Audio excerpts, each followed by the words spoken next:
जय हिंद। सभी देशवासियों को जन्माष्टमी की ढेर सारी शुभकामनाएं। आज जन्माष्टमी के अवसर पर हमें कृष्ण भगवान की वो बात याद रखनी चाहिए कि इस पृथ्वी को राक्षसों के आचरण से उतना क्षति नहीं पहुंचा जितना महात्माओं के मौन धारण ने पहुंचा दिया।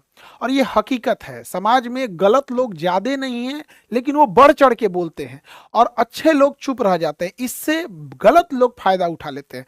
समाज में 10% से भी कम चोर होंगे, लेकिन 100% घर में ताले बंद होते हैं। तो आज भी वो कृष्ण भगवान के दिए गए उपदेश आज के डेट में भी रेलेवेंट बने हुए हैं। तो उनकी बातें हैं और हम सबको इसको आत्मसार करके रहना चाहिए। कल स्वतंत्रता दिवस था, स्वतंत्रता दिवस की भी ढेर सारी शुभकामनाएं। कल हम डायलिसिस सेंटर को बनाने के लिए व्यस्त थे और डायलिसिस सेंटर में हमने जैसा बोला था मशीनें वगैरह लगाने के लिए, डायलिसिस सेंटर खोलने के लिए, ताकि मरीज किडनी जिनका फेल हो जाता है उनको हफ्ते में 3 बार डायलिसिस करना होता है, यानी महीने में 12 से 13 डायलिसिस करना होता है। और प्राइवेट हॉस्पिटल में लगभग 3-4 हज़ार के बीच में एक डायलिसिस का लगता है, यानी मंथली उसका 50,000 रुपया खर्च हो जाता है। एक गरीब इंसान रिक्शा ठेला वाला 50,000 रुपया नहीं ला सकता है मंथली, उसकी तो इतनी इनकम भी नहीं है। तो हम बोले थे कि जहां जरूरत लगेगा हम वहां वहां खोलेंगे। अभी बहुत जल्दी हम लोग पहले पटना में इस शुरुआत कर रहे हैं, क्योंकि यहीं सेंटर है तो यहाँ से मैनेज करना इजी हो जाता है। अभी जस्ट इसके बाद हम लोग बनारस डालने वाले हैं सेंटर। ब्लड बैंक की भी स्थापना होगी तो वो भी बनारस में होगी, फिर दिल्ली में भी होगी, महाराष्ट्र में भी होगी। तो ऐसा नहीं है कि केवल हम, हाँ बस ये जरूर कहेंगे कि शुरुआत यहाँ से कर रहे हैं। धीरे धीरे एक्सपेंड इसको लगभग जहां तक हमसे पॉसिबल होगा हम वहां तक इसको लेकर जाएंगे। और रक्षाबंधन में भी बड़ा व्यस्त रहा सब लोग को। हमने बड़ा धूमधाम से, हमारे यहाँ राखी बांधी जाती है, राखी बनाया जाता है। अब एक्चुअल क्या है, राखी की शुरुआत तो हमने तो किया नहीं था, राखी तो एक पूरी परंपरा है।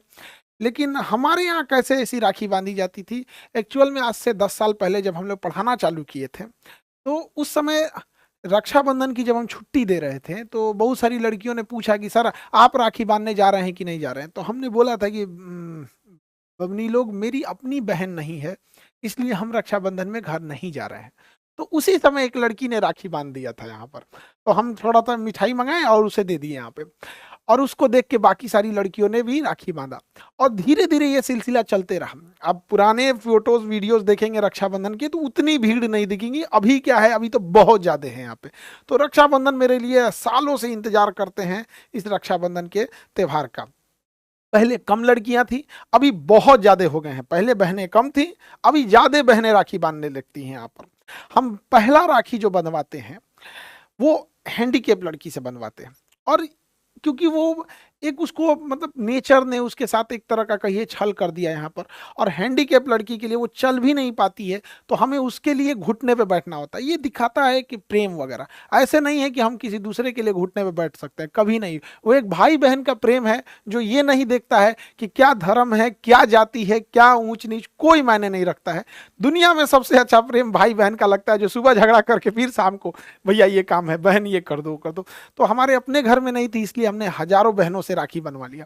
और सभी बहन लोग को जो शिकायत कर रही हैं उन लोग को भैया हाथ जोड़ के भैया को माफ कर दो।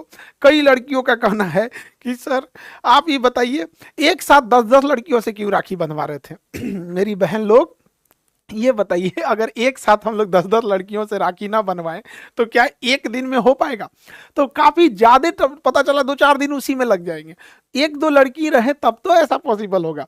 तो कुछ लड़कियों की ये शिकायत थी। बबनी बहन लोग, हमको अब समझिए हमारी भी मजबूरी क्या हो जाती है इसी वजह से। दूसरा क्या था ना कि अगर जल्दी जल्दी राखियां उतनी नहीं बांधी जाएंगी, लड़कियों की फास्टिंग रहती है, भूखे में ज्यादा हो जाता है।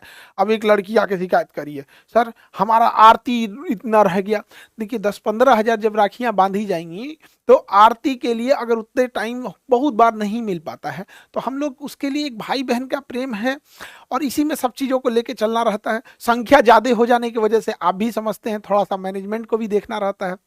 एक जो सबसे हमेशा हम राखी में हर लड़की को कहते हैं, लेकिन बदमाश सब सुनेगी सब तब तो हम कहते हैं राखी लंबी वाली लेके आना।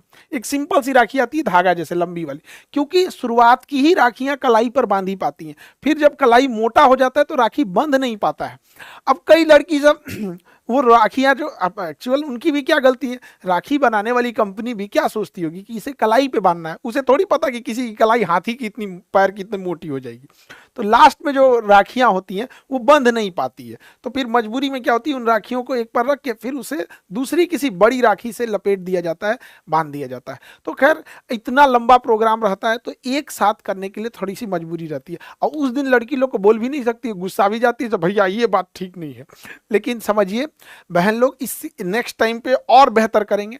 देखिए मेरा शौक है, जैसे स्वामी विवेकानंद ने भारत की संस्कृति को पूरे विश्व में ले गए, हमारा अपना एक मानना है कि हमारी गौरवपूर्ण संस्कृति है, भारत की लाजवाब संस्कृति है। यहाँ पर एक भाई बहन को राखी बांधता है, इसे हमें विश्व लेवल तक लेके जाना है, और इसके लिए हम निरंतर प्रयास कर रहे होते हैं।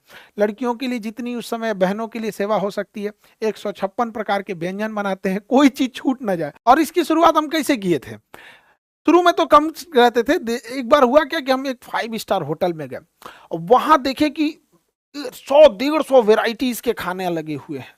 तो हमको लगा कि नहीं, हम भी अपने यहाँ रक्षाबंधन होगा या बच्चों को रिसेप्शन पार्टी होगा, उस सब में ऐसे करेंगे। तो हमारे पास जितनी सेवा हो सकती है कर सकते हैं। इस बार रक्षाबंधन में एक यूनिक चीज क्या हुआ, जिसकी सूचना आप लोग को देना हमको लगा कि आप लोग से शेयर करना चाहिए।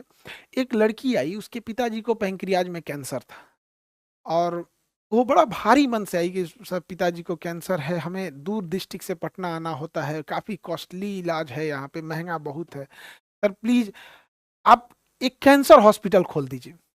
अब हमको ये नहीं समझ में आया कि हम क्या कहना चाहें, और क्योंकि हम डॉक्टर खुद नहीं हैं, और ना ही हमको कैंसर हॉस्पिटल के बारे में बहुत ज़्यादा मतलब कितना खर्च आएगा ये सब का आइडिया भी नहीं है। लेकिन रक्षाबंधन के दिन एक लड़की राखी बांधने के बाद अगर किसी भाई से ये बात कहे तो भाई मना कैसे करे, आप बताइए। हम ऐसे धर्म संकट में फंस गए कि हम क्या करें। तो हमने ऐलान कर दिया कि हम कैंसर हॉस्पिटल खोलेंगे, और उसके बाद से हम रिसर्च करने लगे। राखी खोलने से पहले हम कई डॉक्टरों से बात की है जिन्हें हम पहले से जान रहे होते हैं, तो उन्होंने कहा कि सर हम जरूर आपका हेल्प करेंगे, आपका सपोर्ट करेंगे। हम उन डॉक्टरों का भी बहुत बहुत धन्यवाद देते हैं जो इस मुहिम में उन्होंने हमारा हौसला बढ़ाया और हमें एक मोरल सपोर्ट दिया, बहुत इसके लिए धन्यवाद देते हैं। क्योंकि हमने क्या किया था, अभी जस्ट कुछ दिन पहले ही हमने ऐलान किया था कि हम डायग्नोसिस सेंटर, ब्लड बैंक और हॉस्पिटल डालेंगे। अभी जो हम लोग एक्सरे मशीन लेके आए, महज 35 रुपीज, 35 रुपए में एक्सरे करके दे देंगे आप। तो उससे किसको फायदा होगा, कोई बर्तन मांजती है, किसी घर में झाड़ू पोछा कर रही है, कोई ऑटो चला रहा है, कोई रिक्शे वाला है, कोई सब्जी बेचने वाला मजदूरी कर रहा है, तो किसान है, स्टूडेंट है, इन लोग के पास इतने पैसे नहीं होते हैं, इनके लिए 300-400 बहुत मायने रखते हैं। आप ऐसे नॉर्मल एक्सरे कराने जाएंगे 300-400 रुपए लगेंगे। हम ये नहीं कह रहे हैं कि अमीर अमीर लोग के लिए तो हमेशा से बेहतरीन हॉस्पिटल थे, ये गरीबों के लिए है। तो हम अपने आप को रोक नहीं पाए, क्योंकि इसी देश ने हमें सब कुछ दिया है, अब वापस इसी देश को लौटा के चले जाना है। अब ये जो चीजें हैं इसको लेके तो नहीं जा पाएंगे, इसीलिए इसको लौटा के ही जाएंगे। सब कुछ चीजें इसी देश का बनाया हुआ है। अब कैंसर हॉस्पिटल के लिए हमने बोल तो दिए हैं, लेकिन अभी क्या है कि उसमें बहुत वर्क करना है और बेस्ट इस चीज को किया जाएगा। आप सब लोग की दुआएं साथ रहती हैं। एक चीज बस ये कहेंगे कि देखिए हम खुद डॉक्टर नहीं हैं, लेकिन हमने हॉस्पिटल, डायलिसिस, ब्लड जांच और हर डिस्ट्रिक्ट वाइज इसको हम आगे लेके जा रहे हैं। जैसे जैसे होगा हम बहुत फास्ट कोशिश करेंगे पूरी प्रयास करने के लिए। लेकिन आपको क्या लगता है कि हमको ये चीजें करना चाहिए, आप क्या सोचते हैं इस बारे में, एक बार जरूर बताइएगा। क्योंकि आपकी बातें, आपका कमेंट जब हम इस चीजों को देखेंगे तो आपकी इस चीजों को हमें, मेरे लिए एक मोटिवेशन का काम करेगा। क्या हमें ये चीजें समाज को लौटा देना, ये चीजें ठीक हैं, इसमें और क्या सुझाव हो सकता है, आप लोग बेहतर जानते हैं। आप हर जगह जगह से आप लोग जुड़े हुए हैं, वहाँ किस चीज़ की समस्याएं हैं। जैसे अभी एक मेमोग्राफ मशीन आता है, वो हमने लगवाया है।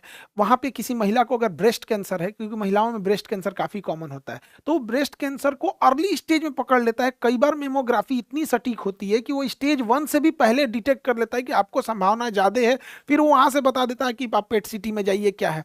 तो जब भी हम किसी कैंसर को फर्स्ट स्टेज में पकड़ लेते हैं तो बहुत ही ईजिली उस ब्रेस्ट कैंसर का इलाज हो सकता है। और हमें लगता है कि हम अगर एक माँ को भी बचा लेंगे ना, एक माँ को भी, तो हम एक बच्चे का साया उसके माँ से, माँ बहुत ज़रूरी होती है। तो आप क्या सोचते हैं इस पे एक बार ज़रूर बताएंगे। मिलेंगे नेक्स्ट क्लास में। जय हिंद।